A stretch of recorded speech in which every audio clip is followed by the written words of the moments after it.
Bueno, vamos a dar comienzo entonces a la unidad 3. Esta unidad en principio trata sobre el sistema de gobierno de la República Argentina, así que acá. ¿Se ve el power? Sí, profesor. Bárbaros, listo. La Constitución Nacional en el artículo 1 establece que la Nación Argentina adopta para su gobierno la forma representativa, republicana y federal según lo establece la presente Constitución. Esto tiene que ver con lo que veníamos hablando ayer de aquellos contenidos que el constituyente originario, el convencional constituyente originario, ha tenido en cuenta según la cultura, los valores y las creencias políticas que predominaban en la época y que aún siguen predominando en la época de sanción de la Constitución. Vamos a desmenuzar en esta unidad qué significa una forma representativa, una forma republicana y una forma federal de gobierno. La forma representativa de gobierno, además de estar establecida en el artículo 1, está manifestada expresamente en el artículo 22 de la Constitución Nacional, que establece que el pueblo no delibera significa no dicta leyes, ¿sí? Voy a hacer una pausa y les quiero hacer una pregunta que necesito que me contesten. Ustedes saben cuáles son los tres poderes del Estado, eso ya lo tienen clarísimo, ¿no es cierto?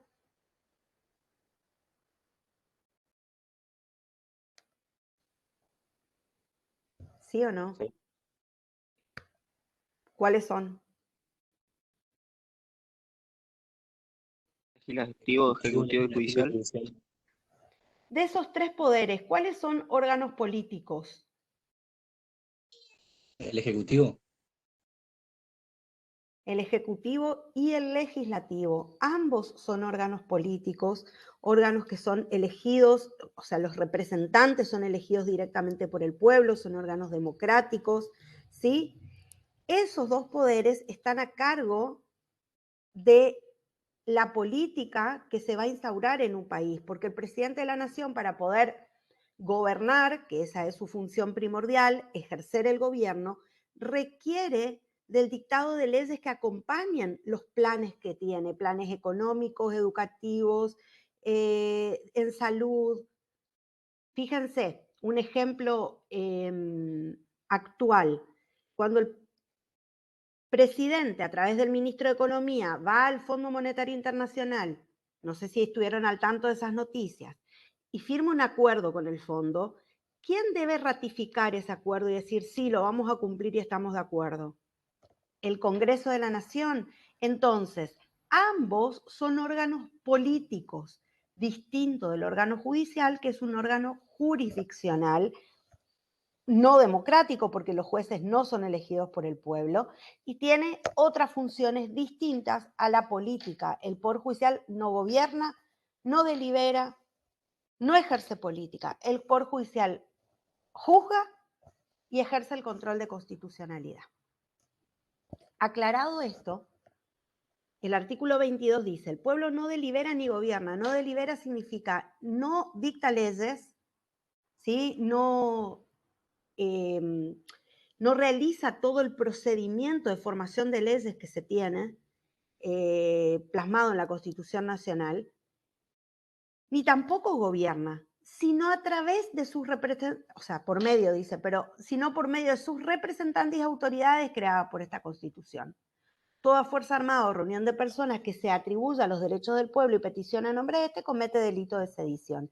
Es decir, el pueblo no ejerce una democracia directa. No es el pueblo directamente el que decide, porque sería un desorden esto.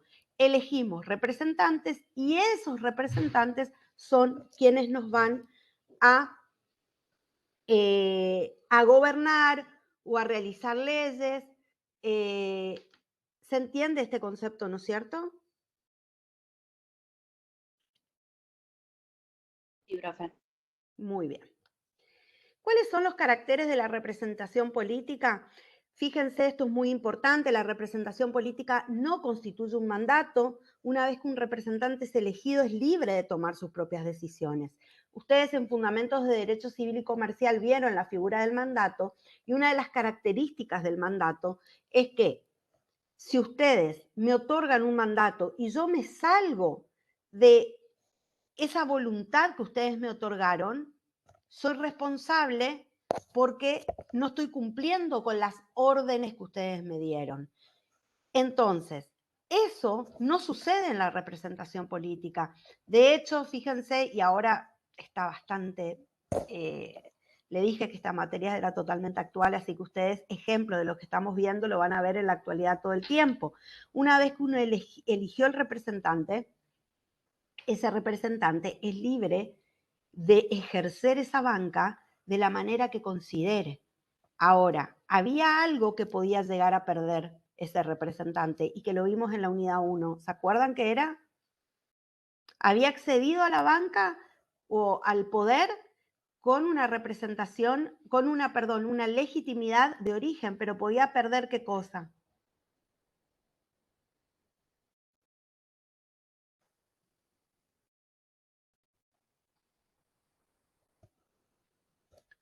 La legitimidad de ejercicio podía perder. ¿Sí? Entonces, uno de los caracteres más importantes de la representación política es que no constituye un mandato. Existe una responsabilidad civil, penal, administrativa y política con el pueblo por parte de los representantes. La responsabilidad civil, penal y administrativa se da ante los tribunales, concretamente ante el Poder Judicial. La responsabilidad política la vamos a ver en las unidades 7 y 8, que existe para el presidente, vicepresidente, jefe de gabinete de ministros, ministros de la Corte Suprema, algo que se denomina juicio político, y para los propios legisladores existe algo que se llama desafuero. Y allí se ve o se hace responsable políticamente a quienes nos representan. En cambio, la responsabilidad civil, penal, administrativa es una responsabilidad que va a estar a cargo, atribuirla a el Poder Judicial. Otra característica es la publicidad de sus actos. Tienen la obligación de publicitar los actos, de dar a conocer al pueblo los actos. Actualmente hay muchos medios a través de los cuales se da la publicidad. Por ejemplo, el Senado, Cámara de Diputados tienen sesiones que se graban, se emiten en directo, también quedan grabadas, pero se emiten en directo. Bueno, el boletín oficial, que es el medio oficial, las páginas web, donde cada organismo tiene su página web. Ustedes pueden ingresar a Presidencia, al Senado, a diputados, inclusive a las agencias del Estado, a organismos del Estado, para poder conocer los actos que realizan. Una vez electos, los representantes representan a toda la sociedad y no solamente a quienes los eligieron. Es decir, el presidente no representa al X% de votantes que lo eligió, representa al 100% de la sociedad y tiene la obligación de rendir cuentas. En cuanto a las formas de democracia que tienen que ver con este sistema de representación, porque la democracia básicamente, la democracia indirecta, se basa en los sistemas de representación, son tres. La democracia directa o pura, que ya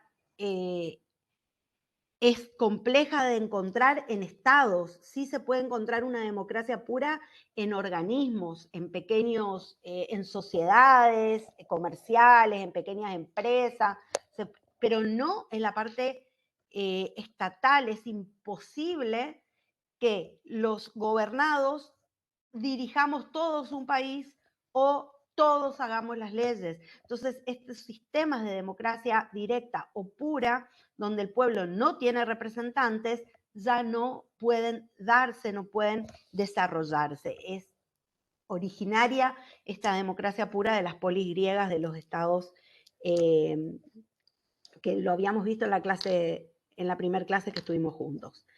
Las democracias semidirectas, es decir, una forma mixta, por decirlo de alguna forma, en que el pueblo puede llegar a elegir directamente o puede llegar a tomar una decisión de manera directa a través de sistemas de elecciones, que ahora lo vamos a desarrollar, y la democracia indirecta o representativa, que es la que concretamente se desarrolla, que es la que establece el artículo 1 de la Constitución y el artículo 22 específicamente cuando habla de que el pueblo elija a sus representantes, que el pueblo no delibera ni gobierna, sino por medio de los representantes y autoridades creadas por la Constitución. Profe, ¿Sí?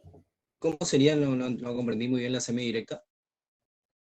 Acá entramos a las semidirectas. Mirá, son mecanismos o procedimientos mediante los cuales el pueblo participa de la función legislativa o adopta decisiones sobre determinados problemas. Es un mecanismo donde determinadas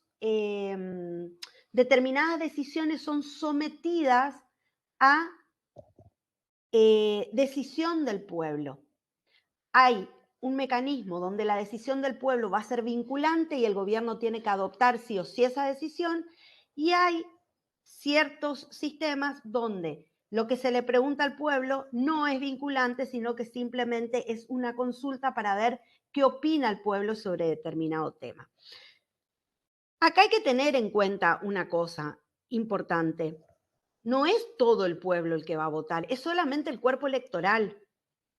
O sea, menores, personas que por alguna razón ya no se encuentren obligados a votar, como por ejemplo los mayores de 70 años, que no tienen la obligación de ir a votar. O sea, no es que todo el pueblo vota, es el cuerpo electoral el que vota y eso es importante tenerlo en cuenta, ¿sí?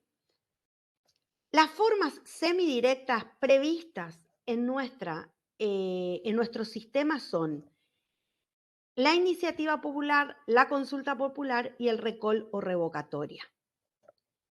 La iniciativa popular es el sistema a través del cual el pueblo puede presentar proyectos de ley.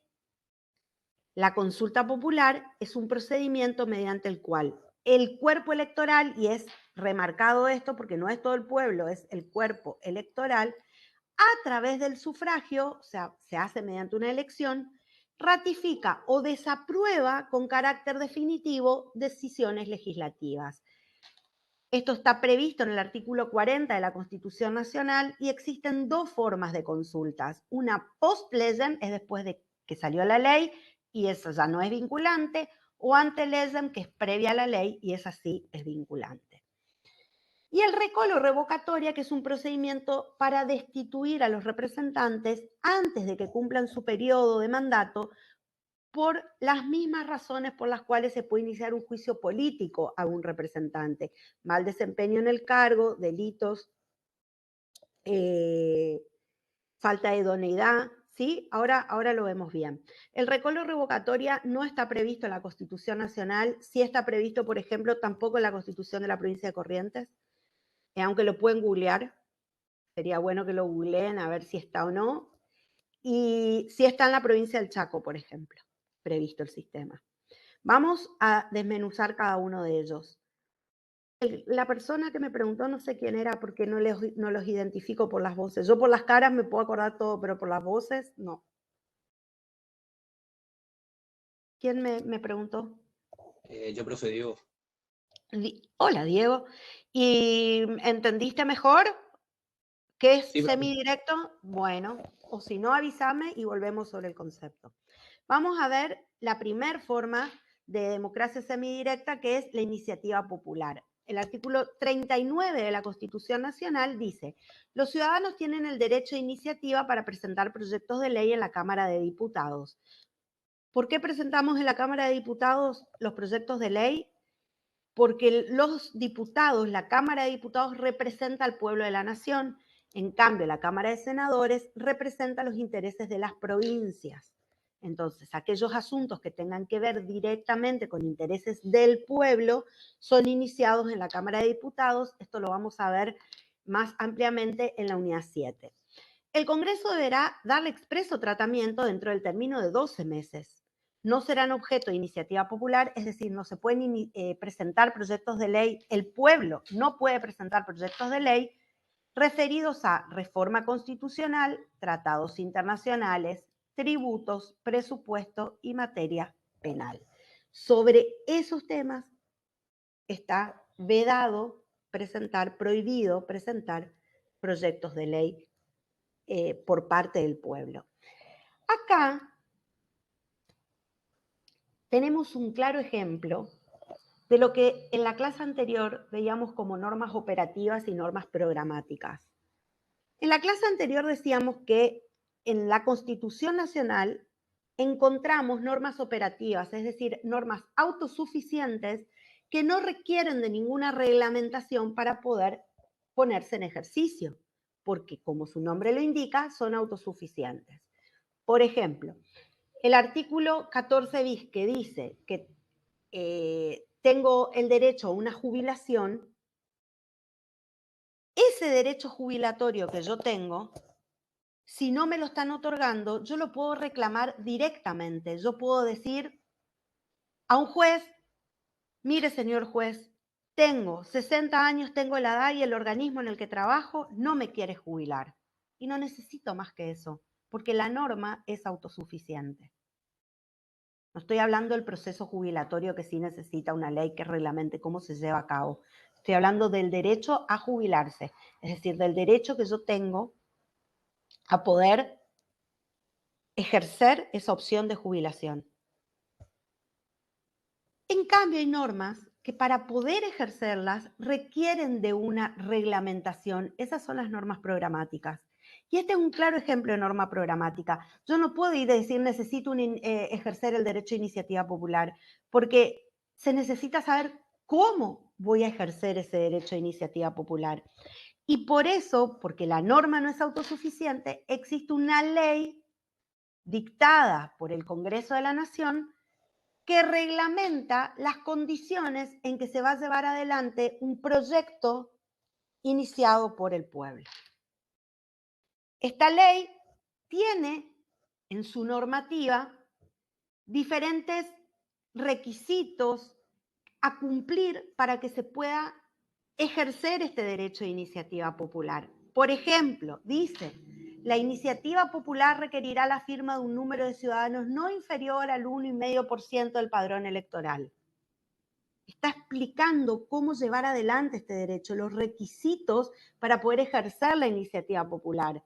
Otro ejemplo, el artículo 12 dice, queda prohibido aceptar o recibir para el financiamiento de todo proyecto de ley por iniciativa popular en forma directa o indirecta contribuciones privadas anónimas, con excepción del producido de las colectas populares.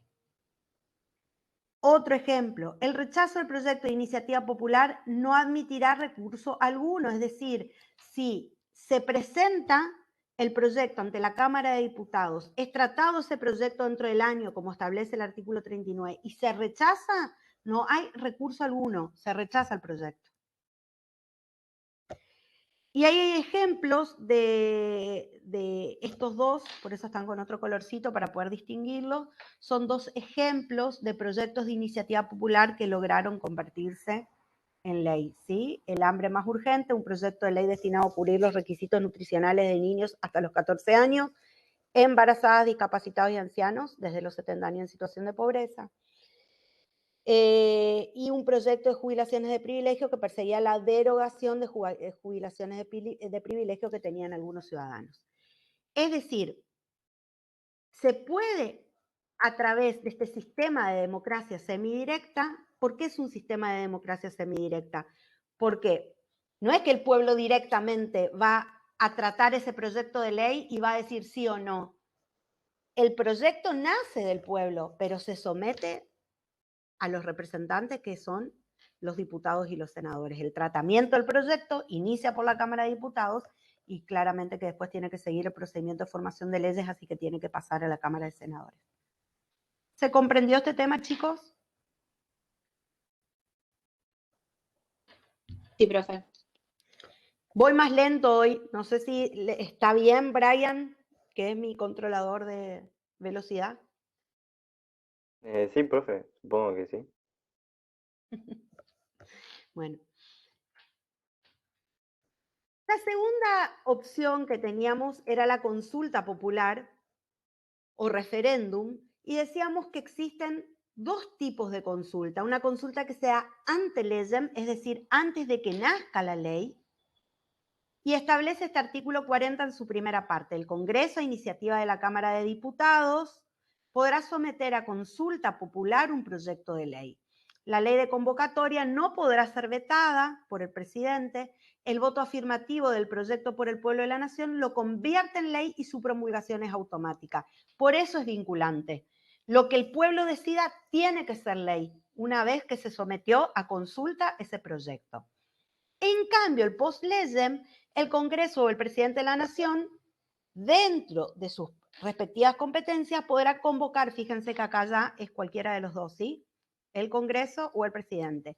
Dentro de sus respectivas competencias podrán convocar a consulta popular no vinculante, es decir, lo que decida el pueblo no va a vincular la decisión.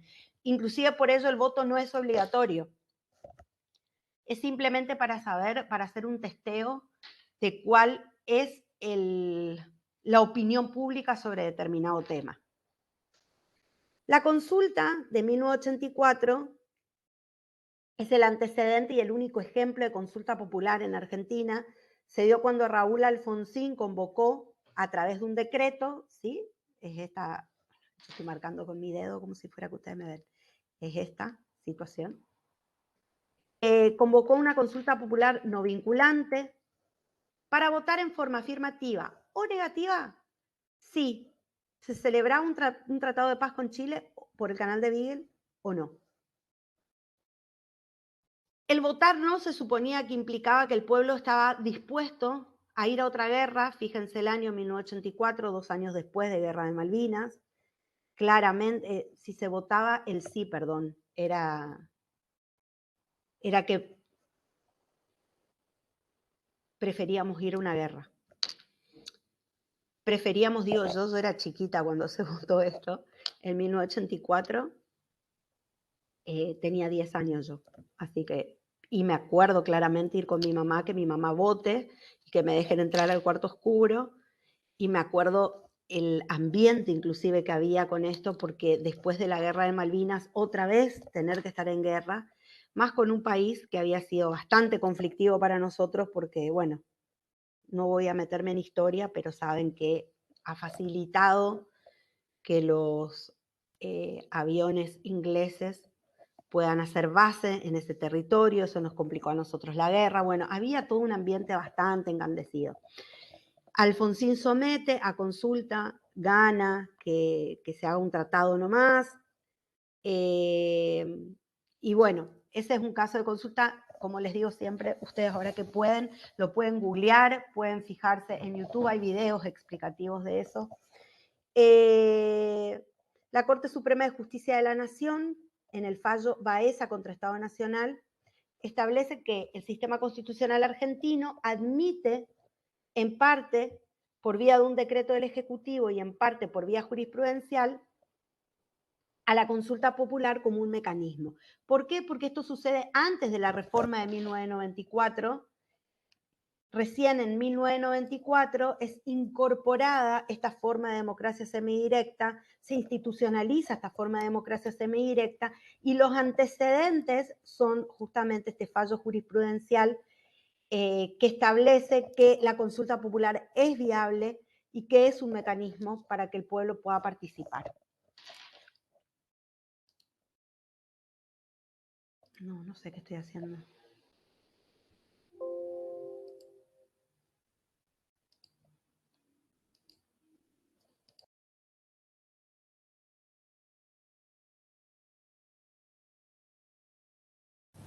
¿Profe? Quería toser y no sabía si les iba a sacar los oídos cuando tosía. Decime.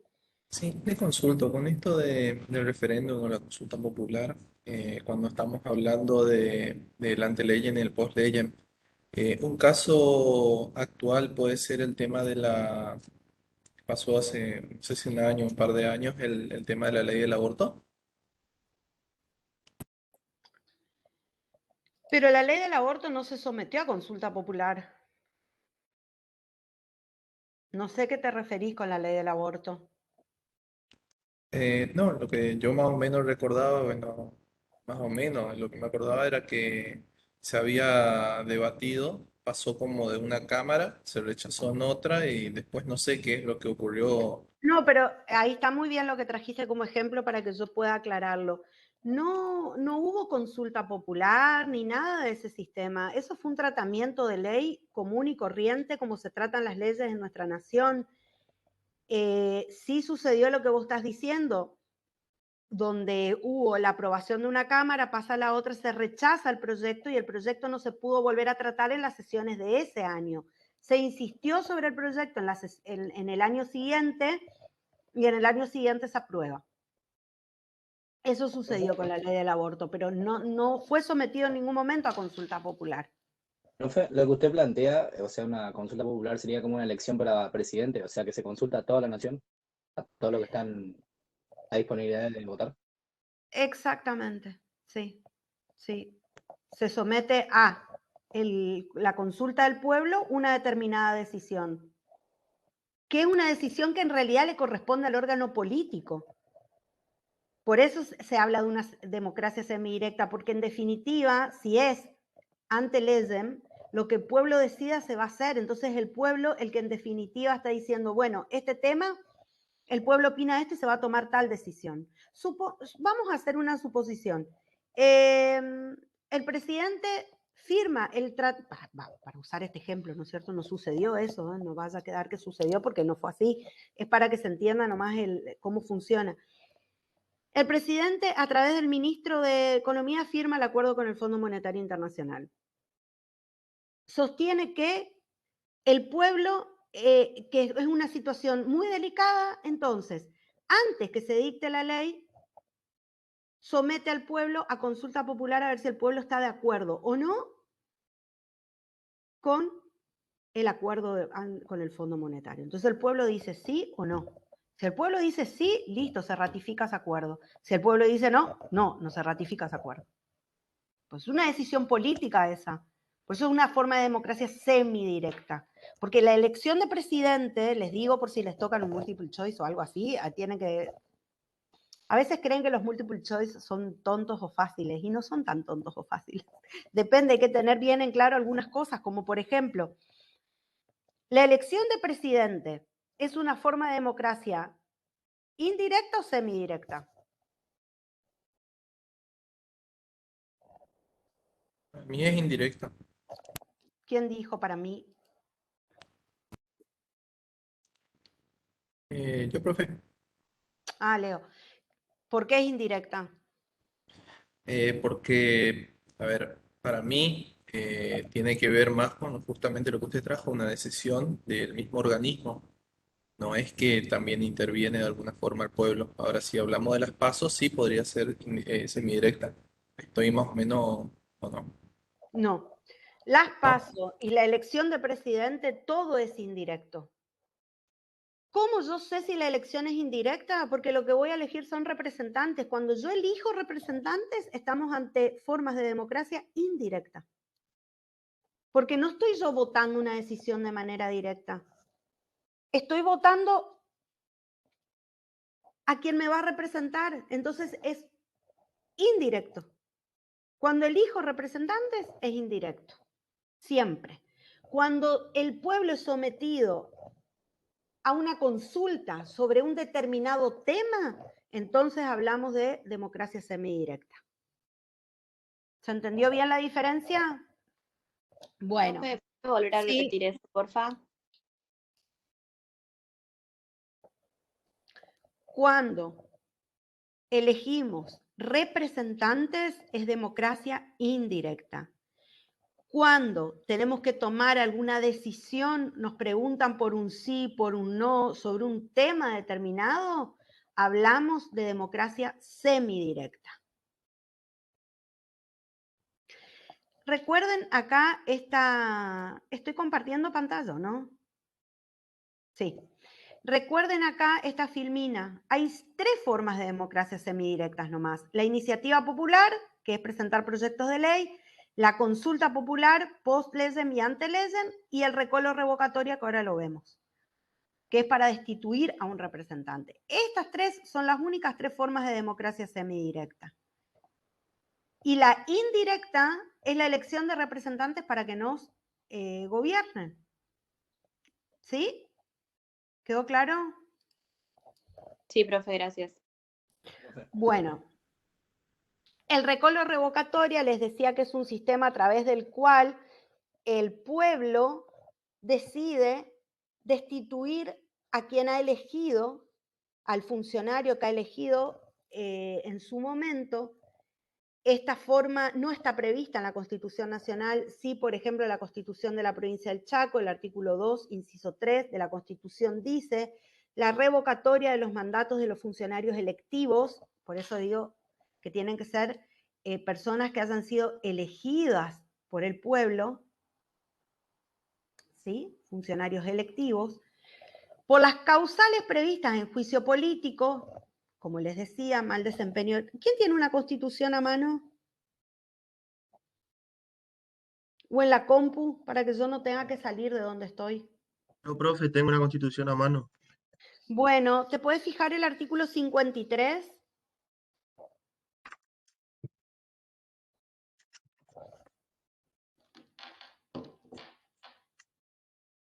Ahí está, profe. ¿Qué dice?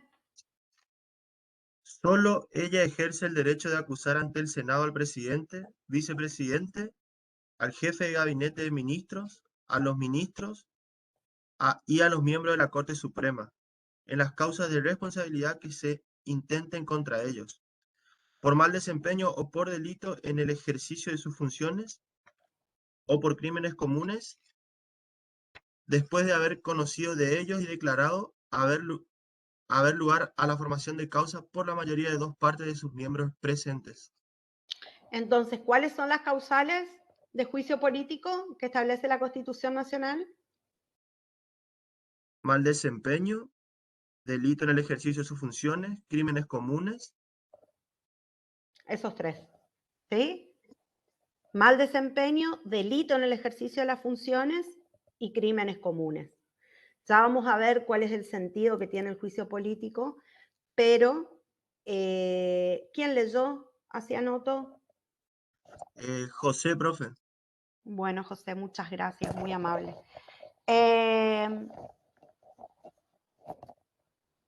Les decía, estas causales son las mismas que se utilizan para que el pueblo pueda decidir destituir a algún funcionario que haya elegido. Puede ser gobernador, puede ser vicegobernador, puede ser diputado, pueden ser senadores. En el caso, en la provincia del Chaco no hay senadores, así que podrían ser diputados solamente. Y tiene este sistema una ley que reglamenta el recolo revocatoria, que es la ley 834Q, donde se establece un sistema muy similar al sistema para poder presentar proyectos de ley por el pueblo. Se necesita que haya un porcentaje del padrón electoral que firme. Es un porcentaje tan agravado que prácticamente no se dio nunca. Hay un caso en 1997, un intendente de La Leonesa en el Chaco, pero es un sistema previsto por la Constitución, pero que es tan difícil de lograr los requisitos que implican para poder lograr la destitución, que fíjense que hay un caso en 1997, o sea, prácticamente es una figura que no se utiliza. Bueno, aquí terminamos con el sistema representativo, vamos a pasar al sistema republicano, así que la pregunta es siempre, ¿alguna consulta? No, profe. Muy bien. Bueno, el sistema republicano es básicamente y por excelencia el sistema que permite el desarrollo más amplio de este sistema representativo que hemos visto recién. Entre las definiciones de república en realidad no existe una definición en sí de lo que es la república. La república como palabra etimológicamente proviene de res pública, es decir, la cosa pública. Y el concepto que vamos a ver ahora, o la definición que vamos a ver ahora, en realidad lo que hace es integrar cuáles son los caracteres del sistema republicano. Es decir, identificamos una república por determinados por determinadas condiciones que vemos en un Estado y decimos, entonces, este Estado, porque se da esto y esto, es un Estado republicano. ¿Qué definición tenemos? Dice que la república es la comunidad política organizada sobre la base de la igualdad de todos los hombres, cuyo gobierno es simple agente del pueblo, elegido por el pueblo de tiempo en tiempo y responsable ante el pueblo de su administración. Este concepto, en realidad esta definición que tenemos de república, como les decía, marca cuáles son los caracteres más importantes de un sistema republicano. Dice que la república se identifica con una comunidad política organizada. Es decir, que vamos a tener una comunidad donde haya un control e interdependencia de los poderes del Estado y que haya división de poderes. En realidad, lo que existe es una división de funciones, no de poderes, pero ustedes saben que la Constitución adoptó este sistema de poder legislativo, poder ejecutivo y poder judicial, entonces se dice división de poderes, pero en realidad hay división de funciones y hay un órgano legislativo, un órgano ejecutivo, un órgano judicial y hay un control e interdependencia entre esos órganos, porque el poder del Estado es uno solo que proviene del pueblo que lo delega en sus representantes. Sigue diciendo esta definición sobre la base de la igualdad de todos los hombres, esa es otra característica de la república, la igualdad ante la ley, cuyo gobierno es simple agente del pueblo, marca la importancia de que el poder es del pueblo, el poder soberano le pertenece al pueblo, por eso hablamos de soberanía popular, y es el pueblo quien delega en sus representantes las funciones de gobierno. Elegido por el pueblo en tiempo, acá habla de la periodicidad de los cargos públicos, que es otra característica de la República, y también le agregaría acá, a ver si puedo salir.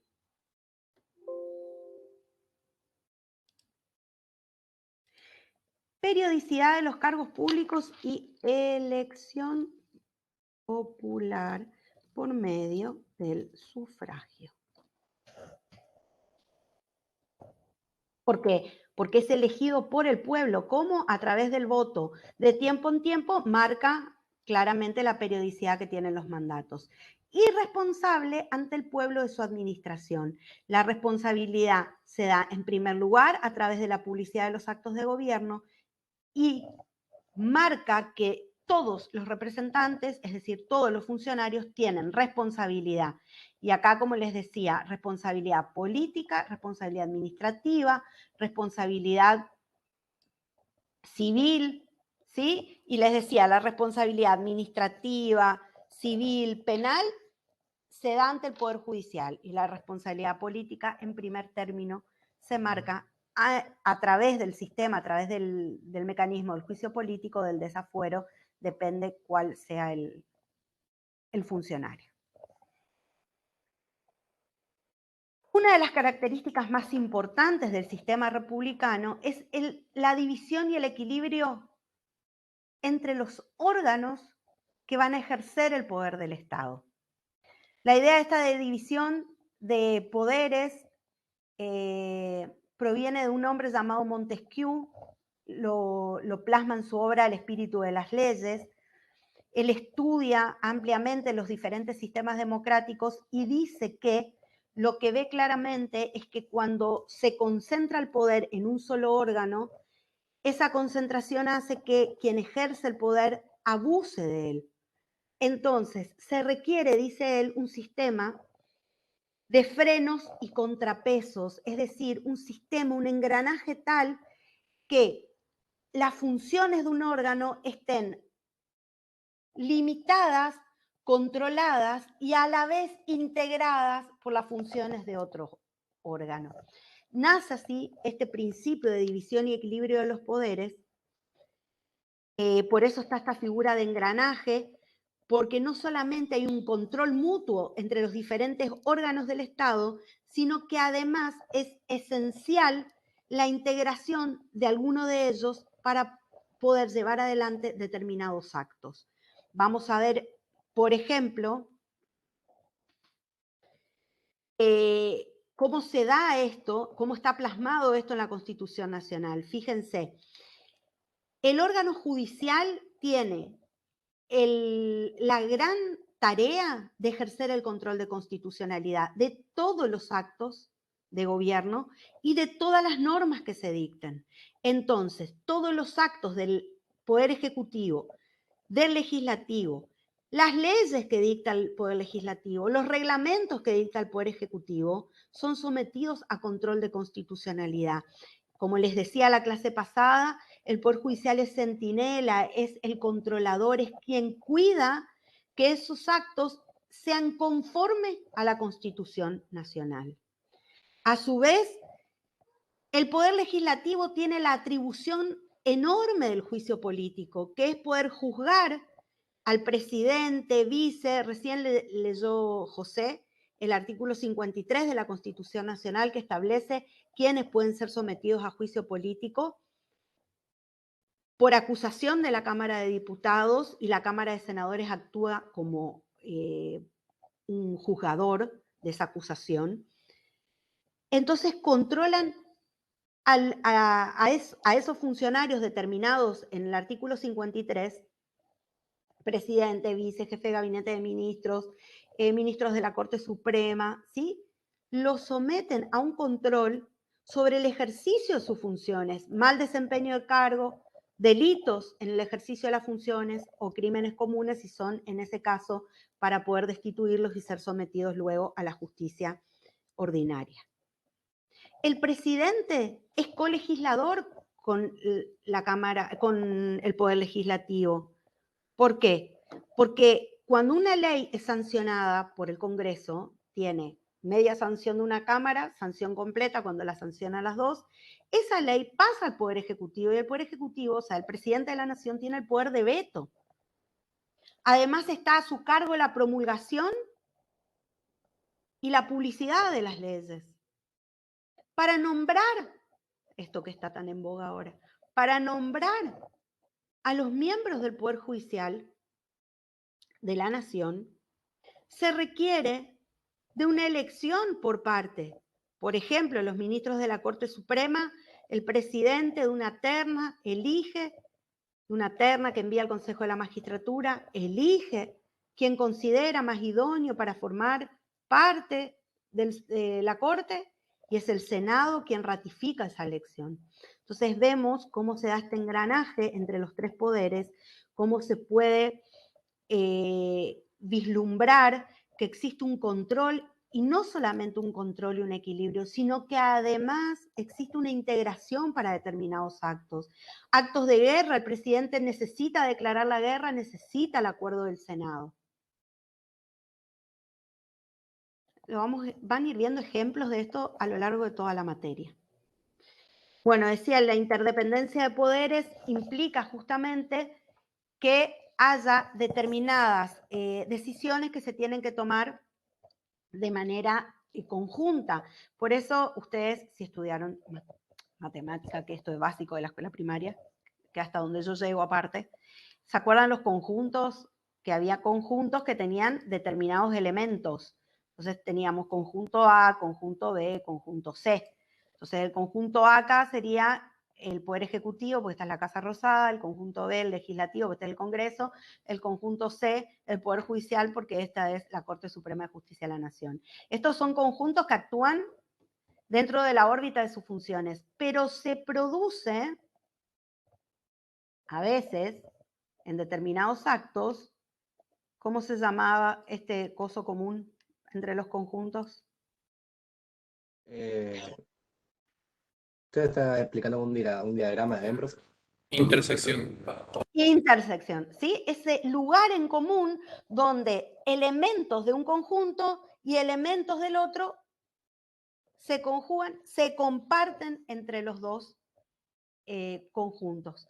Y eso es lo que sucede con la interdependencia de los poderes. Hay determinados actos que requieren de ambas decisiones para que el acto pueda integrarse y decidirse. El poder legislativo influye y ejerce control sobre los actos de los dos poderes por medio de la autorización para efectuar gastos futuros, porque el Poder Legislativo es quien sanciona la ley de presupuesto, el juicio político para ambos poderes, la aprobación de los gastos ya efectuados, eso se da a través también de la integración con la Auditoría General de la Nación. El Poder Ejecutivo influye en la actividad legislativa a través de la iniciativa legislativa, por el presidente puede enviar proyectos de ley, llama a sesiones extraordinarias de las cámaras, tiene el poder de veto. La actividad del Poder Judicial es influida a través de la designación de los miembros de la Corte y de los tribunales inferiores. El Poder Ejecutivo tiene el poder de indulto y conmutación de penas. El Poder Ejecutivo es quien suministra el auxilio de la fuerza pública. Estos son ejemplos de cómo se hace esta interdependencia. Y el Poder Judicial controla a los otros dos mediante su función político-jurídico más importante, que es el control judicial de constitucionalidad y convencionalidad. Y esto me da lugar a hacer una salvedad sobre un tema de la clase pasada. Cuando estuvimos viendo el control de constitucionalidad, yo omití decirles que actualmente, sobre todo en el último tiempo, se sostuvo, los tribunales han sostenido, que no existe solamente un control de constitucionalidad por parte del Poder Judicial, sino que es un control de constitucionalidad y de convencionalidad. ¿Por qué? Porque al formar los tratados internacionales sobre derechos humanos, parte de la jerarquía constitucional, compartiendo la jerarquía con la Constitución, los jueces no solo deben controlar que los actos y las normas sean acordes a la Constitución Nacional, sino que también deben controlar que esos actos sean acordes a esas convenciones internacionales que el Estado Nacional ha firmado, se ha comprometido, se ha vinculado y que la Constitución le ha otorgado la jerarquía constitucional. ¿Sí? Yo omití, hablé solo de control de constitucionalidad y es de constitucionalidad y de convencionalidad. ¿Alguna pregunta sobre el sistema republicano?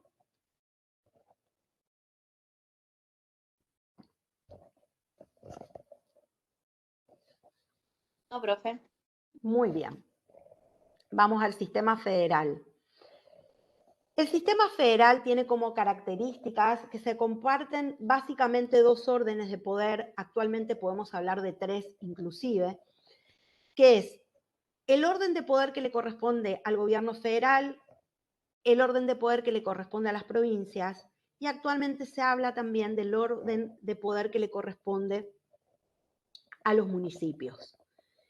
Dado que ya en 1994 se estableció que los municipios debían ser entidades autónomas y no autárquicas, como venían siendo previo a 1994. El Estado federal se determina a partir de la existencia de dos esferas de poder, con facultades determinadas y confrontadas, que demanda el seguimiento de la división correspondiente entre ambas fuentes de poder con origen en la Constitución Nacional. Esto significa que dado que existen estos dos órdenes, hay que conjugar muy bien a quién le corresponde competencias para determinadas cosas. Por eso hay una competencia federal, es decir, atribuciones que solo le corresponden al gobierno federal, y hay atribuciones que les corresponden a las provincias. Y actualmente atribuciones que les corresponden específicamente a los municipios también.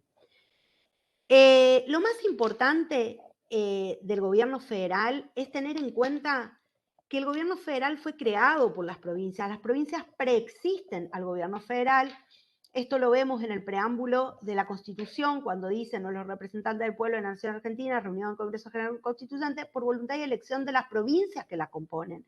Son las provincias preconstituyentes las que dan nacimiento a la Constitución a través de sus representantes y además determinan que van a hacer una delegación de facultades que les corresponden hacia un gobierno que las aúna, que tenga un fin común, que vele por afianzar la paz de todas ellas, que sea el que va a dar la unión nacional.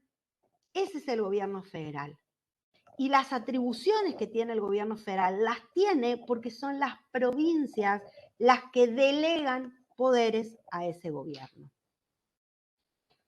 Nuestro federalismo se caracteriza entonces por la coexistencia de provincias autónomas, autocéfalas, porque dictan su propia constitución, dictan sus propias leyes, eligen a sus autoridades sin participación e intervención del gobierno federal. Es decir, lo que las provincias deciden no necesitan la autorización del gobierno federal, pero que sí necesitan y por eso son autónomas y no soberanas. Todo lo que decidan, la elección de sus autoridades, las leyes que creen, las constituciones que puedan dictar, tienen que estar acordes a la Constitución Nacional. Y eso, a ver si está acá, no, y eso está plasmado en el artículo 5 de la Constitución, que si José sigue teniendo a mano la Constitución nos puede leer, si quiere, si tiene ganas. ¿Qué opina José? ¿Tenés ganas? Artículo, profe. 5. Acá tengo. A ver. Cada provincia dictará para sí una constitución bajo el sistema representativo republicano, de acuerdo con los principios, declaración y garantías de la Constitución Nacional, y que asegure su administración de justicia, su régimen municipal y la educación primaria. Bajo de estas condiciones, el gobierno federal garante a cada principio el goce y ejercicio de sus instituciones. Ahí está, profe. Muy bien. Fíjense, muchas gracias, José. Fíjense cómo es. Las propias provincias, a través de sus representantes, cuando se reúnen en 1853 y crean la Constitución que se sanciona el 1 de mayo, ellas mismas establecen las condiciones en que ellas van a tener que hacer sus constituciones, acorde al sistema representativo, al sistema republicano. Tienen que las constituciones no contradecir ninguna norma que está en la Constitución, tienen que asegurar la educación primaria, afianzar el sistema de justicia, ¿sí? Entonces, las provincias son autónomas y no soberanas. ¿Por qué? Porque pueden todo, pero todo lo que pueden tiene que estar acorde a lo que establece la Constitución Nacional. ¿Profe? ¿Sí? Una pregunta, ¿por qué dice solamente asegurar la educación primaria? O sea, ¿por qué no incluye también la secundaria? La verdad que es una norma de 1853. Si uno se pone en ese momento, tener la educación pública ya era muchísimo.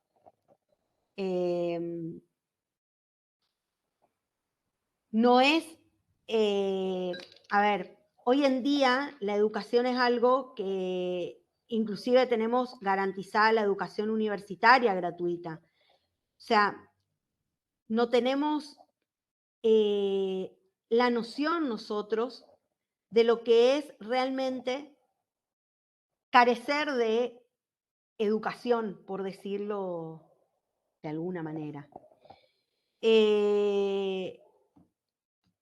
Ni siquiera todavía estaba instituida la importancia de la educación. ¿Vieron que dicen que Sarmiento es el padre de la escuela? No sé, ¿estudiaron algo de Sarmiento en la escuela primaria o no? Sí, profe. Es el que vela por la educación pública, gratuita y obligatoria. No había nociones todavía. Entonces, no sé por qué en el 94 no se modifica ese artículo. Se ve que no vieron la necesidad de modificarlo. Pero desde el gobierno de Néstor Kirchner, a través de una ley, la ley de educación, se establece que la educación secundaria también debe ser asegurada. Se establece la obligatoriedad y se le da el carácter de servicio público esencial en ese sentido a la educación también secundaria. Pero mirá cuando te estoy hablando, gobierno de Kirchner es 2003 a 2007, o sea, mucho más adelante. Por ahí son los contextos en los que surgen las normas y no habrán querido modificar ese artículo, no lo habrán visto necesario. No sé si te contesté algo, pero básicamente. Bueno, decimos entonces que dentro de los caracteres del sistema federal podemos distinguir dos esferas de poder. Como les decía, hoy se habla de hasta 3 esferas de poder. Las provincias son unidades autónomas e independientes unas de otras que delegan soberanía en el gobierno nacional. El gobierno federal dicta la Constitución Nacional. Los gobiernos provinciales dictan su propia constitución, organizan sus 3 poderes, recaudan impuestos, efectúan sus propias inversiones y promueven la educación y la salud pública de sus habitantes. Los antecedentes del federalismo, los cabildos como instituciones heredadas de los españoles, tienen que ver con, el cabildo tiene que ver con una forma, inclusive la forma más cercana a lo que era una democracia directa, que después se convirtió también en una democracia indirecta porque se eligieron representantes para que justamente ejerzan los cargos dentro de lo que eran los cabildos. Ay, a ver. Espérenme un ratito.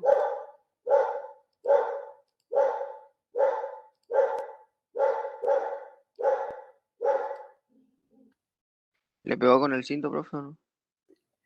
No, me tocaron el timbre y era... No hay nadie, tengo que ir a atender el timbre. Ay, si lo vieran a mi perrito. Parece... No voy a decir. Bueno, a ver acá. Acá estamos. Bueno, decía cuáles son los antecedentes del federalismo. Bueno, la oposición entre Buenos Aires y el interior, eso hizo que las provincias se hagan cada vez más fuertes, que estén en contra de que la concentración del poder esté en Buenos Aires. Mucho no logramos porque Capital Federal sigue siendo el centro del universo. Bueno, pero como les decía siempre desde la primera clase, la provincia de ustedes tiene mucha historia, es una de las primeras que existen y que resisten a este poder central que quería mantener Buenos Aires, el Pacto de Pilar, del Cuadrilátero, el Federal y el Acuerdo de San Nicolás. Bueno, vamos al último punto, que es el régimen financiero de la Constitución Nacional. Sobre este punto trata el trabajo práctico que van a tener que hacer. El Tesoro de la Nación es con qué se mantiene el Estado. El Estado como persona jurídica de derecho público tiene obligaciones, tiene que satisfacer necesidades. Y como en cualquier comunidad, como ustedes lo pueden ver en sus casas, en su propia economía, si yo necesito gastar, necesito dinero para gastar, y si necesito invertir, necesito dinero para invertir.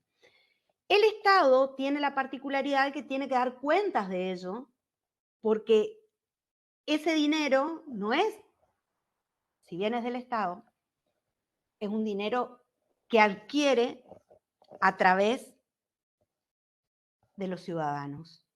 Entonces, el régimen financiero establecido en el artículo 4 de la Nación, de la Constitución Nacional, establece cómo se va a formar ese tesoro. También es conocido este tesoro como erario público, es el patrimonio del Estado, es decir, con el cual éste cuenta para afrontar los gastos a su cargo, como son la atención a la salud, la seguridad, la educación, la justicia, y yo le agregaría acá también para hacer inversiones, como son, por ejemplo, la necesidad de escuelas, que no son gastos, son inversiones, la necesidad de rutas. Y estos son los gastos ordinarios a los cuales deben sumarse gastos extraordinarios, como el caso de guerras o calamidades públicas, como sucedió en el 2020 a través de la pandemia, que son gastos extraordinarios porque gastar en test, en barbijos, en sistemas de protección especial, en respiradores, en vacunas, bueno, no era un gasto ordinario. Era un gasto extraordinario por una calamidad que en este caso fue la pandemia. El artículo 4, les decía, es el que establece cómo se va a formar ese tesoro y dice que el gobierno federal provea los gastos de la nación con los fondos del Tesoro Nacional formado por. Este tesoro está formado por productos de derechos de importación y exportación, que es lo que conocemos como derecho aduanero, venta o locación de tierras de propiedad nacional, renta de correos, empréstitos y operaciones de crédito que decrete el mismo Congreso para urgencias de la Nación o para empresas de utilidad nacional, y demás contribuciones que equitativa y proporcionalmente imponga a la población el Congreso. Bueno, acá hay muchos temas importantes. Ahora vamos a ver de qué se trata cada uno de estos integrantes del Tesoro de la Nación. Vamos a ver. A veces me acuerdo de lo que escribo. Me olvido de lo que escribo, digo. Bueno, decíamos que existen recursos ordinarios y recursos extraordinarios. Chicos, ¿vamos bien? Porque yo me desconcentré con la tocada de timbre. Sí, profe, se entiende. Ah, bueno. Como que me costó volver, digamos. Entonces decimos, recursos ordinarios son para los gastos y las inversiones comunes que tiene la nación, valga otra vez la repetición de la misma palabra, ordinariamente. Son los recursos corrientes a los que regularmente tiene que acudir el Estado o los que regularmente gasta el Estado. Sirven para atender a erogaciones, es decir, a gastos, erogaciones ordinarias y normales, y dentro de ellos están los derechos de importación y exportación, que les decía son los derechos aduaneros, el producto de locación o venta de tierras, rentas de correo e impuestos indirectos. Impuestos indirectos. Y los extraordinarios son empréstitos y operaciones de crédito e impuestos directos, que son a los que excepcionalmente debe recurrir el Estado ante situaciones de calamidades para poder hacer frente a situaciones de emergencia. Los empréstitos y operaciones de crédito son los famosos préstamos que pide el Estado, ¿sí? O bien aquellas letras que emite el Estado para que compren los particulares y así poder adquirir un poco de dinero. Los derechos de importación y exportación, digo de vuelta, son los llamados derechos aduaneros, son los recaudados por la aduana. El artículo 9 establece que las únicas, 9 de la Constitución Nacional, dice que las únicas aduanas que funcionarán en el país serán las nacionales, con tarifas fijadas por el Congreso. No existen aduanas interprovinciales, las que existen son nacionales para ingresar y salir del país. Lo que grava es lo que sale y lo que entra al país, estos derechos de importación y exportación. El artículo 75, inciso 1, el 75 recuerden que son las atribuciones del Congreso, le da competencia al Congreso Nacional para dictar leyes en materia aduanera, es decir, que el único que puede dictar leyes en materia de aduana es el Congreso de la Nación. Venta y locación de tierras cuya propiedad corresponde a la Nación, se llaman tierras fiscales porque le pertenecen al fisco, al Estado. La venta y el uso deben estar dispuestas también por el artículo 75, deben estar dispuestas, perdón, por el Congreso de la Nación, es una atribución del Poder Legislativo y así lo dispone el artículo 75, inciso 5. El régimen jurídico de estos bienes se inspira en los principios de inalienabilidad, el dominio público no se puede vender, imprescriptibilidad, no se puede adquirir por medio de la usucapione, ¿se acuerdan? Esto lo estudiaron en Fundamentos de Derecho Civil y Comercial, la prescripción adquisitiva, las tierras fiscales no se pueden adquirir por prescripción adquisitiva. E inembargabilidad, es decir, que no pueden ser embargadas. Este artículo tiene mucha relación con lo que vamos a ver en la unidad 13 sobre dominio público y dominio privado del Estado, porque hay una diferencia entre aquellos bienes que son de dominio público, que están sometidos a este régimen de inalienabilidad, imprescriptibilidad, inembargabilidad, diferente a los bienes de dominio privado, que sí son enajenables, sí son prescriptibles y sí pueden embargarse.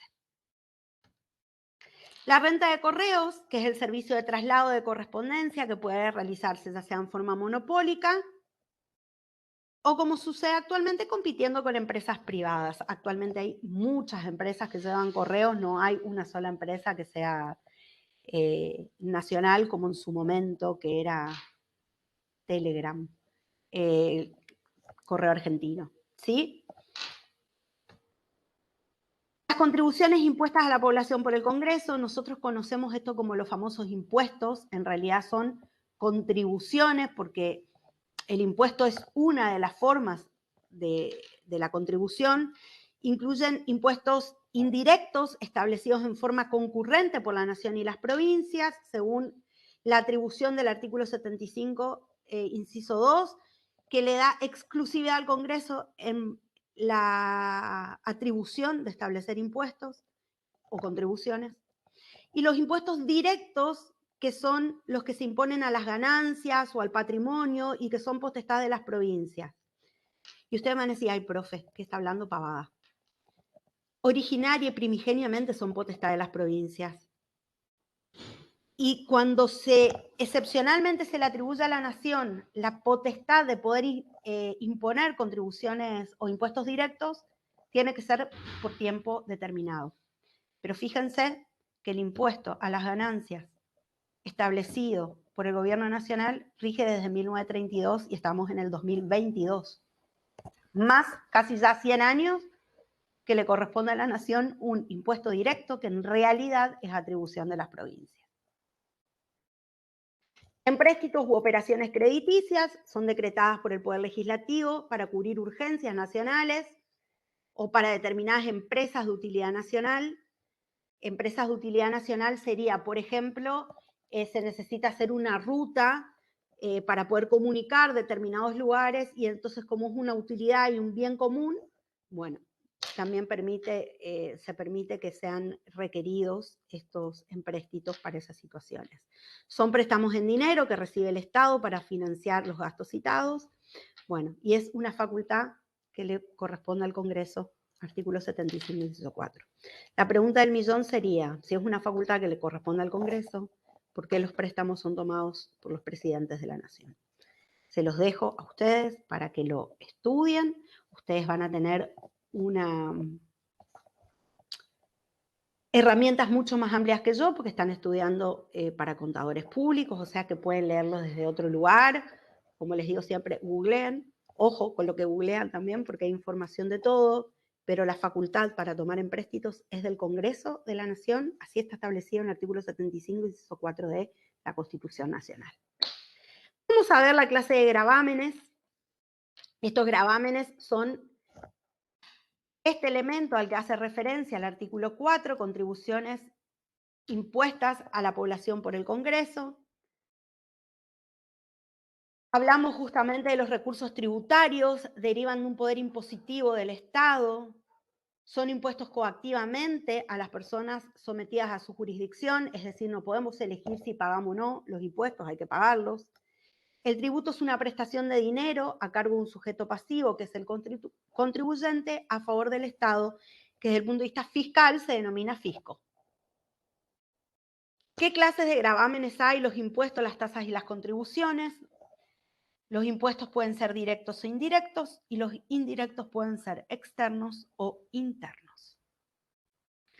Los impuestos, que es un pago exigido al contribuyente coactivamente, por eso básicamente su nombre deriva de esta situación, no tienen una contraprestación fiscal específica. Yo pago el IVA y yo no sé en realidad cómo estoy recibiendo luego eso que estoy pagando. Es toda prestación obligatoria que el Estado exige en ejercicio de su poder de imperio y siempre en virtud de la ley. Es decir, el único, de ley en sentido formal, el único habilitado para crear impuestos es el Poder Legislativo. Los impuestos directos, desde el punto de vista jurídico, determinan que el contribuyente de iure, es decir, aquel contribuyente determinado por la ley como obligado al pago, se identifica con el contribuyente económico real, es decir, que el onus, la carga impositiva, no se traslada, como por ejemplo el impuesto a las ganancias o el impuesto a los bienes personales, ¿sí? Coincide el contribuyente de iure con el contribuyente de facto, con el contribuyente de hecho, con el que realmente va a estar realizando el pago. Y no se traslada el pago, ¿sí? No hay traslado. En cambio, en los impuestos indirectos, el contribuyente de iure, el determinado como legalmente a abonarlo, Newton. traslada... ¿Cómo? Qué buen nombre. Ay, bueno, porque acá en mi casa tengo toda la otra parte de la familia ingenieril. El contribuyente de iure traslada el pago que efectúa. Le voy a abrir la puerta porque no, espérenme nomás, porque si no, no va a dejar de ladrar.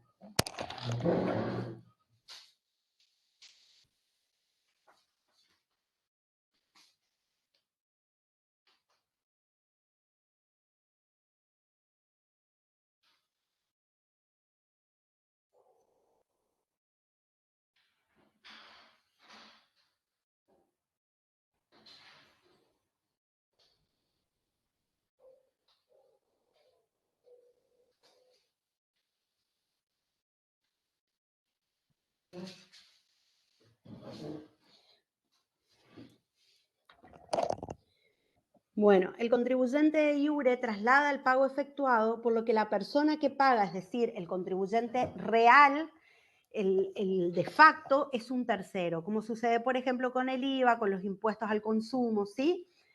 Estos impuestos indirectos pueden ser externos, como los derechos de importación y exportación, que se grava el paso de mercaderías a través de las fronteras, que es la llamada tarifa aduanera, o internos, que son los llamados impuestos al consumo.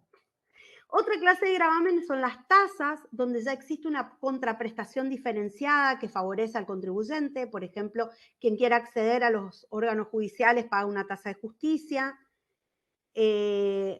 Igualmente aclaro, por lo de la tasa de justicia, que quienes no lo pueden hacer, existen remedios para poder solucionar eso, como por ejemplo una acción que se llama de beneficio de litigar sin gastos, o como por ejemplo el Estado provee de defensores oficiales para quienes no tienen el dinero para poder acceder a la justicia. Tasa de obras sanitarias, las tasas de inscripción de determinados actos jurídicos, tasa por migraciones, ¿sí? Ahí hay una contraprestación diferenciada que favorece al contribuyente y que el contribuyente puede identificar claramente de qué se trata. Y por último tenemos las contribuciones que se dan en situaciones especiales, donde también hay un beneficio indirecto de la actividad estatal a quien abona esa contribución. Por ejemplo, cuando tengo una calle de tierra y el Estado establece contribuciones para poder hacer asfalto, claramente el asfalto va a elevar el valor de mi propiedad, o cuando se hacen cloacas. Son situaciones donde la actividad estatal indirectamente me va a beneficiar a mí, que soy el contribuyente. ¿Cuáles Profe, una son? pregunta. Bueno, No sé si tendrá que ver con lo que dijo recién. Entonces, cuando la gente paga impuestos, el Estado, por ejemplo, asfalta una calle y eso aumenta el valor. Pero ¿qué pasa si ese asfalto sale del bolsillo de los vecinos? O sea, los vecinos hacen un asfalto. ¿Eso aumenta el valor también o no? Claro, sí, lo sí. mismo. Contestale, dale. Sí, o sea, no tiene nada que ver que el Estado haga el asfalto con o sea, que saque el bolsillo, o sea, que el Estado aporte los materiales, sino que aumenta el valor porque tu casa va a estar en un área que está asfaltada. No tiene nada que ver con que el Estado ponga el material. En este caso, el Estado va a poner la mano de obra. Claro, sí, pero ¿la gente tendría que pagar más impuestos igual? ¿O no? No, Depende cómo lo hagan. Mira, si hay un acuerdo entre el Estado y los vecinos, donde los vecinos dicen nosotros vamos a poner tal cosa y el Estado dice vamos a poner tal cosa, seguramente no deberán pagar contribuciones en ese caso. Las contribuciones vienen cuando el Estado es el que tiene un plan de acción. Ese plan de acción incluye, por ejemplo, porque fíjate, que haya cloacas en un determinado lugar no beneficia a ese espacio nomás, es todo un sistema que se ve beneficiado.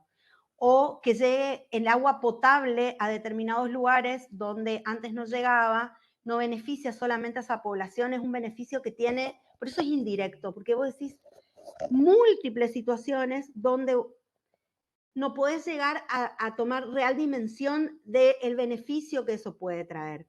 Lo que pasa que se hace cargo en cuanto a la contribución solamente la parte de la población que está instituida en ese lugar o que tiene que ver con ese espacio específicamente.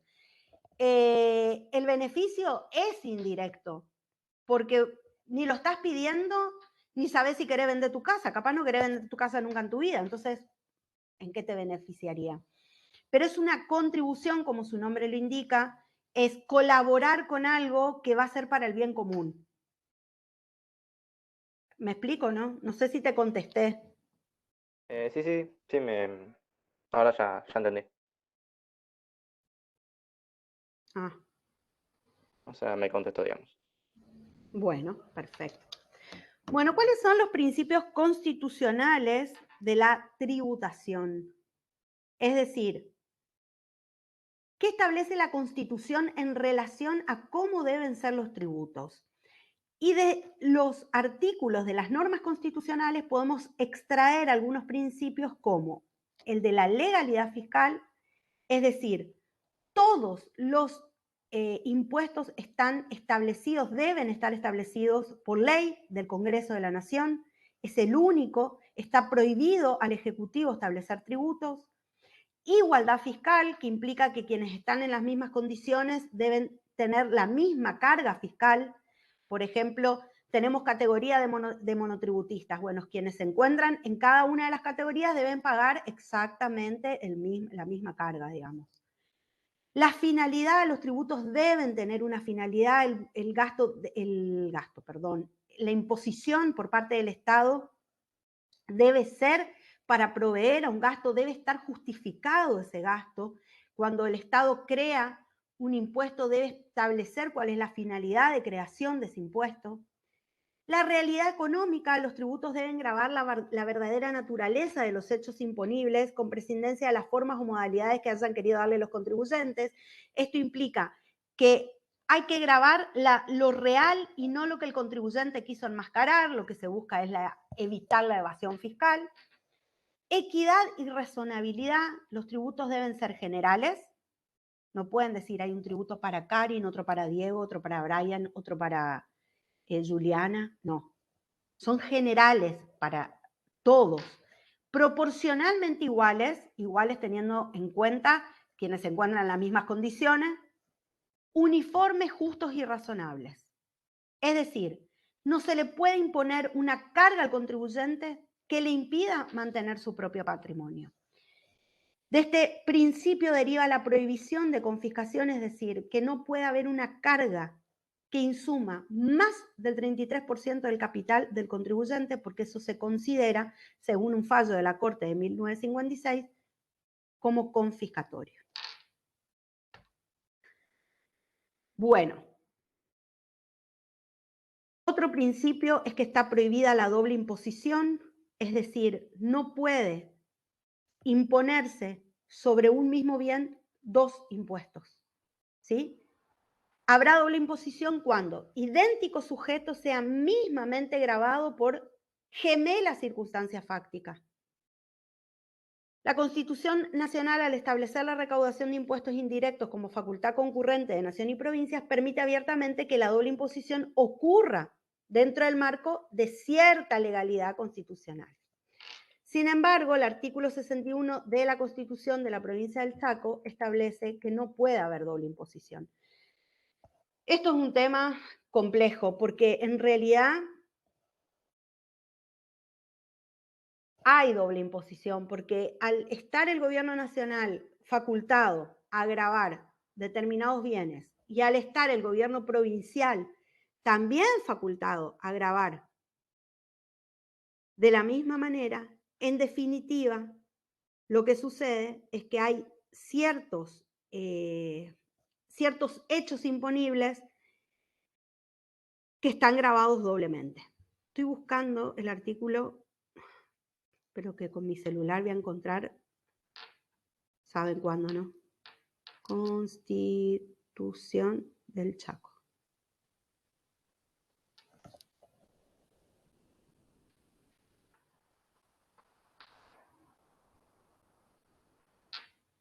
No sé por qué no lo escribí nomás.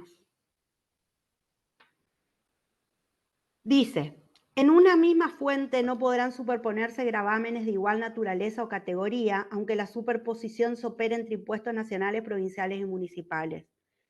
La provincia, a fin de unificar la legislación impositiva y evitar la doble imposición, convendrá con la nación y municipalidad la forma de percepción de los impuestos que les corresponde recaudar.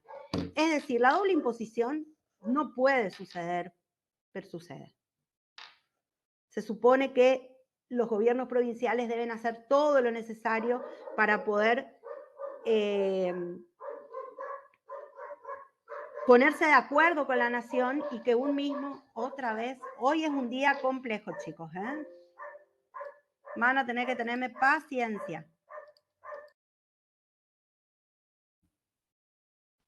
Bueno, entonces decíamos, estábamos en este tema de que la Constitución del Chaco expresamente establece la prohibición de la doble imposición y se compromete a realizar lo necesario como para evitar que esta situación suceda. En cuanto a la distribución de competencias entre nación y provincias, los impuestos directos primigeniamente le corresponden a las provincias, así está establecido en el artículo 121 de la Constitución Nacional, y excepcionalmente, fíjense, dice, y por tiempo limitado al gobierno federal, pero bueno, teníamos el ejemplo que vimos hace un ratito del impuesto a las ganancias, de que desde 1932 se lo impuso y nunca más nos devolvieron esa facultad. En cuanto a los Profe, impuestos, sí. yo no entiendo eso que dice distribución de competencias. O sea, ¿a qué hace referencia? Muy buena pregunta. ¿Quién tiene competencia para dictar, quién tiene la atribución de imponer los impuestos? La idea es que no haya una doble imposición, la idea es que no se superpongan las atribuciones de provincias y de la nación.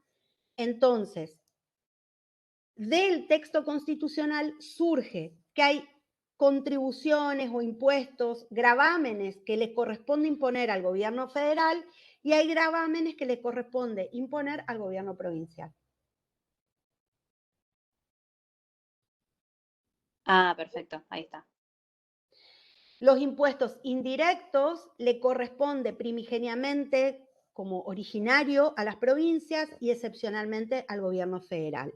Los impuestos indirectos, los externos, que son los derechos de importación y exportación, le corresponde básicamente y exclusivamente al gobierno federal, porque decíamos, no hay aduanas provinciales, las únicas aduanas que existen son las nacionales, y el único habilitado para crear esta clase de gravámenes por el paso de mercaderías o de personas, puede ser también, por las aduanas, es el Congreso de la Nación.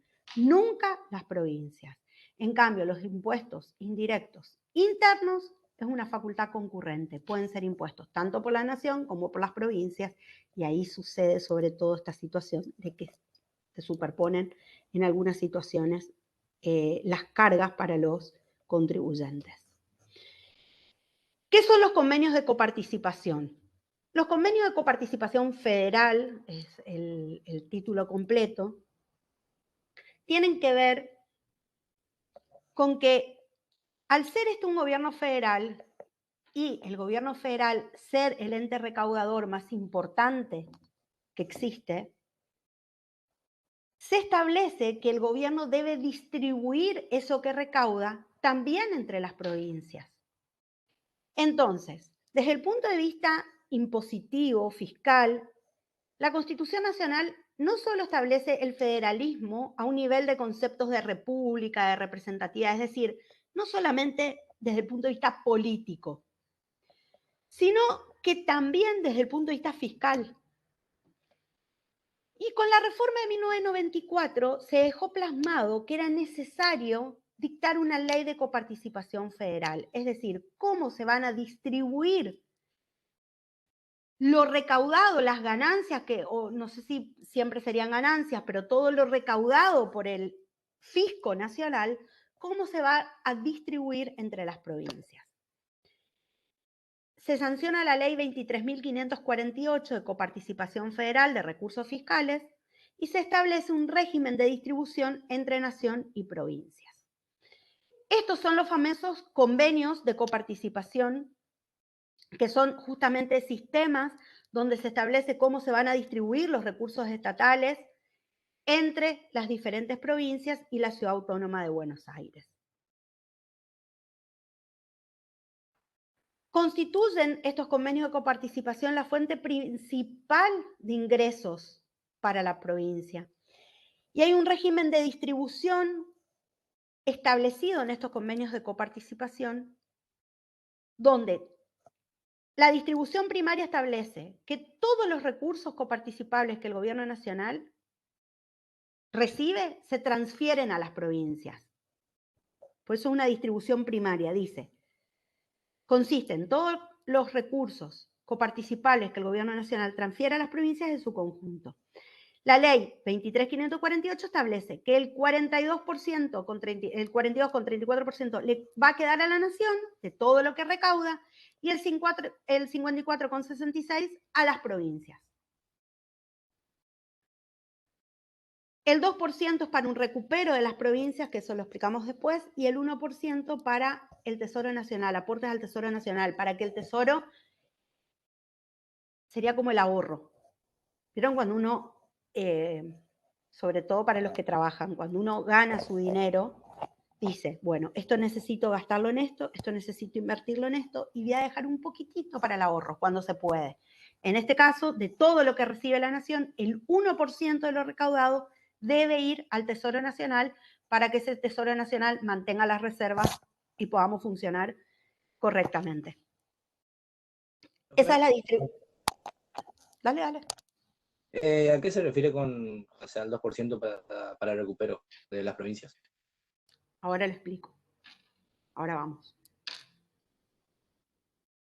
Bueno, la distribución secundaria ya es con un porcentaje para cada provincia, ¿sí? Ya es la distribución de este 54,66, cómo se va a distribuir entre cada una de las provincias. Y se establece acá. Igual esto es variable, y igual esto es un problemón esto. Con la ciudad de Buenos Aires, con la ciudad autónoma de Buenos Aires, un problemón, porque cuando estuvo el gobierno de Macri, se le atribuyó un porcentaje. Cuando volvió volvió porque como hubo gobierno del Frente de Todos durante 12 años, cuando vuelve el gobierno del Frente de Todos con el actual presidente, se le retira a Cava un porcentaje que se le había dado. Esto es lo que les quiero decir, chicos, no es así sencillo y no es así estático como lo ven acá. Los convenios de coparticipación, como son convenios, se actualizan porque dependen de un montón de situaciones económico-financieras que yo, sinceramente, no estoy en condiciones de explicarlo. Esto lo van a ver mucho mejor en finanzas públicas, en impuestos, que lo que yo puedo darles como información real. Sí, yo puedo explicarles desde el punto de vista jurídico, pero ahí nomás no puedo explicarlo desde otro lugar porque no tengo las herramientas ni los conocimientos para explicarlo de otro lugar. Sí les digo que los convenios de coparticipación provienen de un mandato constitucional que establece que se debía dictar una ley de coparticipación federal que obliga a la nación a redistribuir entre las provincias los ingresos, que se hace en la ley una distribución primaria estableciendo una distribución general de porcentajes, una distribución específica con cuánto de porcentaje le corresponde a cada uno.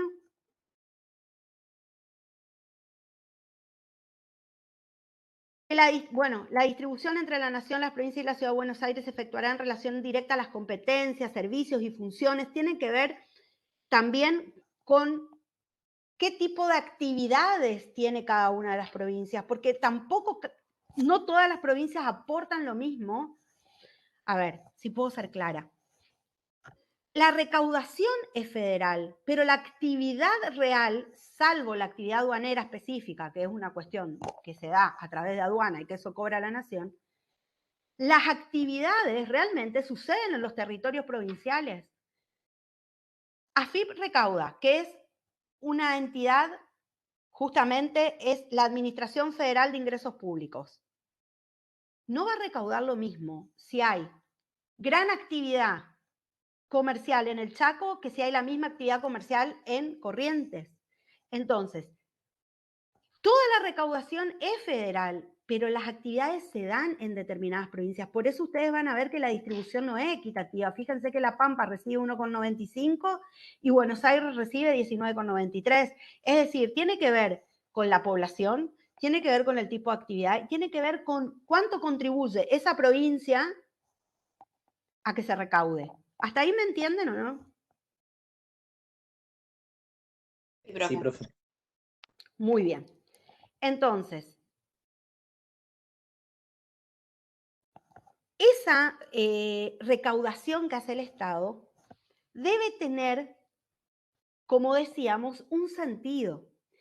Y en ese sentido, el destino que va a tener los tributos que se coparticipan, fíjense, se explica. El 42,34 es para la nación. De ese 42,34, por ejemplo, el 15 es para el sistema jubilatorio.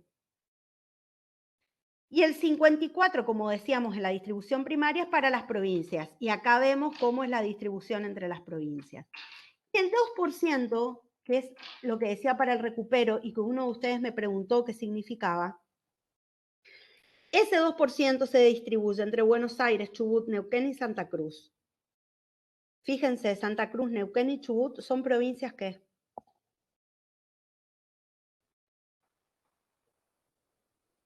Básicamente.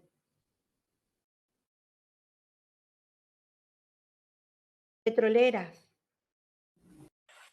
Profe, tengo una duda. Quizás estoy interpretando mal. A ver. 113,66% da esto. O sea, ¿cómo sería la distribución acá? Porque no me cierro. ¿Qué sumaste? ¿15 más 42 más 56 más 2? No, 15 más 42 más 54 más 2. No, pero el 15 no tenés que sumarlo.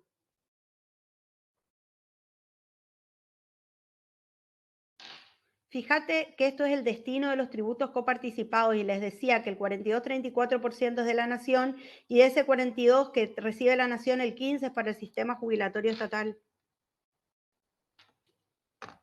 Ah, entiendo. ¿Sí?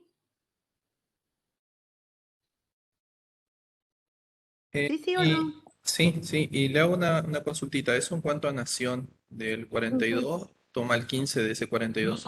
Y en el caso de las provincias, los jubilados provinciales, ¿toman también el 15 de ese 54? No. Acordate que ese 42 se distribuye entre todas las provincias. Después, ¿cuánto cada provincia distribuye para el sistema jubilatorio? No lo sé.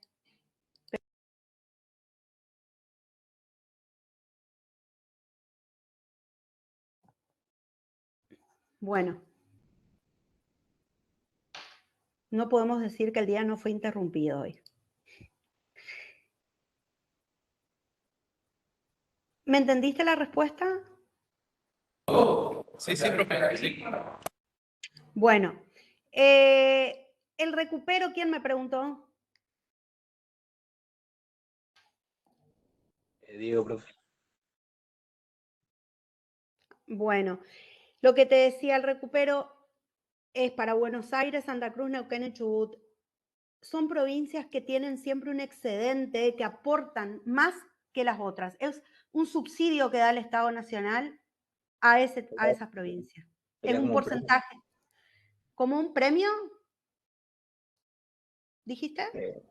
Sí. Y bueno. O sea, por aportar un poquito más que las otras. Sí, porque hay aportes que hacen esas provincias al Tesoro de la Nación que el resto de las provincias no lo hacen.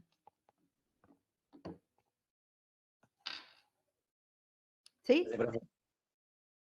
Bueno, ¿qué impuestos se coparticipan? Es decir, ¿qué impuestos que recauda el Estado se distribuyen después entre las provincias? El impuesto al valor agregado, ese es el IVA, el impuesto a las ganancias, impuestos internos, impuesto a las transferencias de inmuebles de personas físicas, impuestos sobre los bienes personales, el monotributo, ¿sí? Esos son los impuestos que entran en los convenios de coparticipación. Por último, el último tema del día es el presupuesto. El presupuesto, como lo dice la Filmina, es un plan de acción. Tiene que ver con determinar claramente cuáles son los fines que tiene el Estado, qué necesidades tiene que satisfacer, a qué gastos tiene que enfrentarse, qué inversiones debe realizar. Entonces, tiene que realizar detalladamente una planilla, por decirlo de alguna forma muy burda, pero básicamente, donde establece expresado en valores, en costos, digamos, qué dinero necesita, para qué sería destinado ese dinero, qué dinero gastó, en qué gastó. Entonces, el presupuesto es un plan de acción dirigido a cumplir una meta prevista expresada en valores y términos financieros. Debe cumplirse en un tiempo determinado. En nuestro país es anual el presupuesto y bajo ciertas condiciones previstas. Y este concepto se aplica a cada centro de responsabilidad de la organización. Es decir, cada organización pública tiene su presupuesto. Y el presupuesto gubernamental abarca todo el sector público. Es decir, cada organismo tiene su presupuesto. Ese presupuesto es elevado al Ministerio de Economía, que es el encargado de elaborar el proyecto de ley de presupuesto general de todo el sector público, teniendo en cuenta los presupuestos parciales, como les decía, que formulan los distintos organismos. ¿Sí? Ministerio de Hacienda. Bueno, los ministerios van cambiando de nombre según la ley de ministerios, pero el Ministerio de Hacienda, el Ministerio de Economía son los encargados de realizar el proyecto de ley que va a ser luego presentado por el jefe de gabinete de ministros ante el Congreso de la Nación, ante la Cámara de Diputados, para que se trate ese proyecto y la Cámara de Diputados de inicio al tratamiento para luego que siga el proceso de formación de leyes común y corriente. Esta es una forma, como decíamos, que tiene el Poder Legislativo de control del Poder Ejecutivo.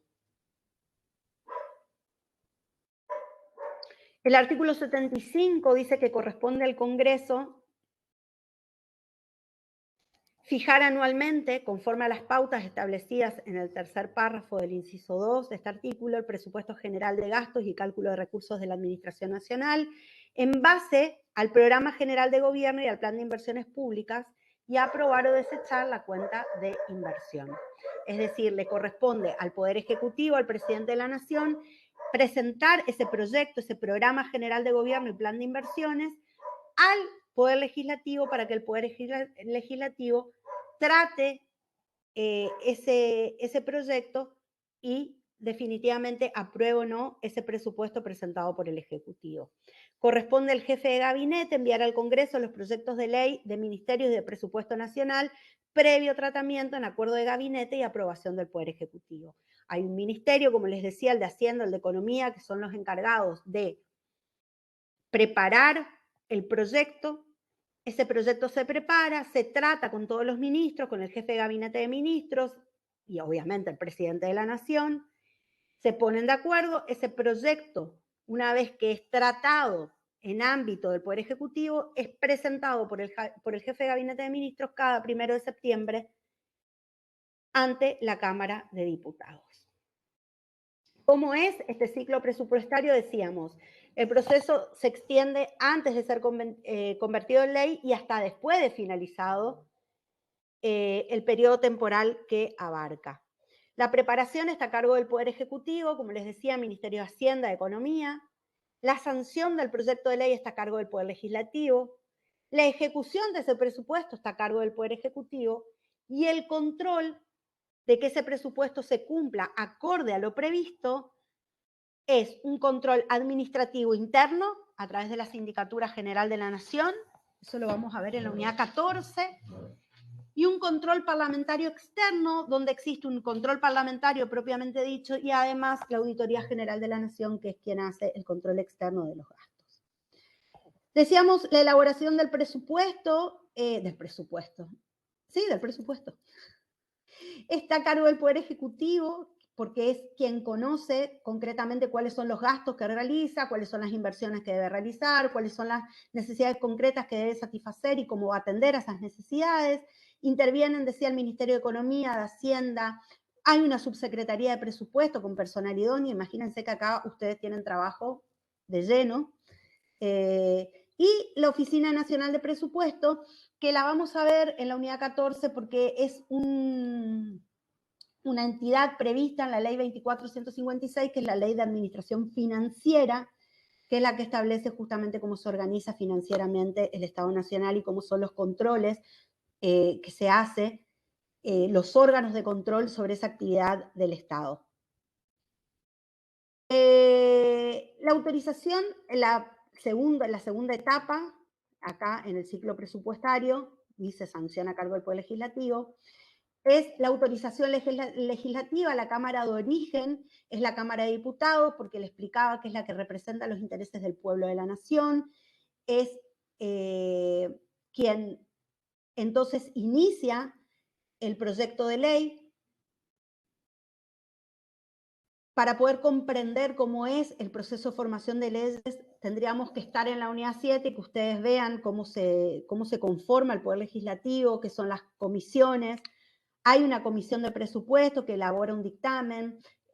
Las comisiones son pequeños grupos que se forman con los legisladores que tratan, previo al tratado general en el recinto de la ley, tratan esos proyectos con personal idóneo, no solamente los legisladores, sino los asesores legislativos. Imagínense, si yo fuera diputada, soy abogada y me traen la ley de presupuesto, necesito el asesoramiento de personas idóneas para que me digan, mire, esto está bien, esto se hace de esta manera, esto no cierra, esta cuenta no se entiende. Entonces, primero hay un análisis de la comisión eleva un dictamen que puede modificar o no el proyecto presentado por el Poder Ejecutivo, y ahí pasa al debate parlamentario en la Cámara de Diputados. Una vez que la Cámara de Diputados aprueba, se eleva o pasa a la Cámara de Senadores. La Cámara de Senadores hace el mismo tratamiento. La Comisión de Presupuesto del Senado elabora un dictamen y a continuación luego se trata en el recinto, es decir, por los senadores particularmente. Si le introduce modificaciones, vuelve a diputados, y si no introduce ninguna modificación, pasa al Poder Ejecutivo para que el Poder Ejecutivo lo convierta en ley. Les juro que esto lo van a comprender muchísimo más cuando en las 7 veamos proceso de formación de leyes. Así que quédense tranquilos que el sistema de cómo es el procedimiento para una formación de una ley lo van a poder comprender mejor más adelante. Sí es importante que sepan esto, el ciclo. Preparación a cargo del Poder Ejecutivo, quiénes son los que preparan el presupuesto, quién es el encargado de llevar el presupuesto al órgano legislativo, que el legislativo le tiene que dar sanción a ese proyecto. ¿Qué pasa si no le da sanción? ¿Qué sucede cuando el proyecto de presupuesto no es aprobado por el Congreso? Si no es aprobado por el Congreso, rige el presupuesto anterior que tenía ya aprobado el Poder Ejecutivo. No se puede actuar sin presupuesto.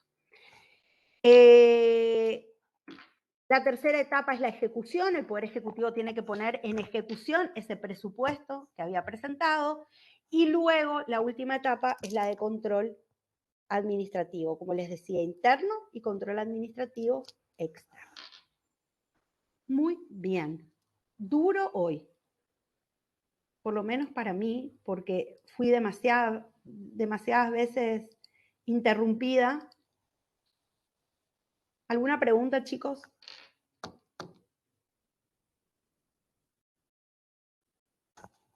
No, profe, mi parte. Bueno, vamos a terminar entonces esta unidad.